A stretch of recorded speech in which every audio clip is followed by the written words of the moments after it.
Welcome to the Genius Factory. Enjoy the video. You start by defining variables, price P and quantity QP. Collect representative data, then estimate a demand function using linear or log-linear fits so you know how Q changes with P. Once done, form revenue RP equals PQP. This step matters because revenue couples price and demand. Without a reliable Q, P, you cannot find a true optimum.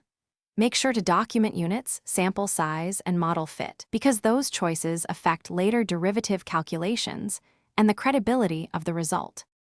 You now compute the derivative. dr/dp equals qp plus pqp. Set this equal to 0 and solve for p asterisk. That gives candidate optimal prices. If the equation is nonlinear, use numeric solvers or spreadsheet goal-seek. Make sure to restrict solutions to feasible price ranges.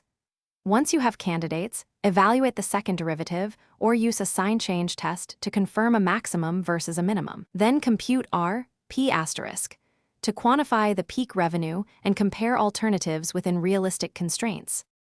You implement the optimal price in a controlled experiment or pilot segment, measuring revenue and conversion against baseline for 1 to 4 weeks.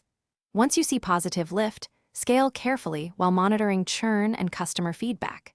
Make sure to run sensitivity tests, vary demand elasticity by reasonable amounts, and recompute P asterisk so you understand how fragile the optimum is.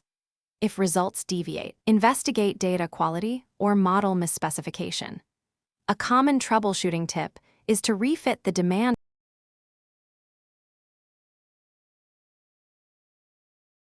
Thanks for watching. If you found this helpful, don't forget to like and subscribe.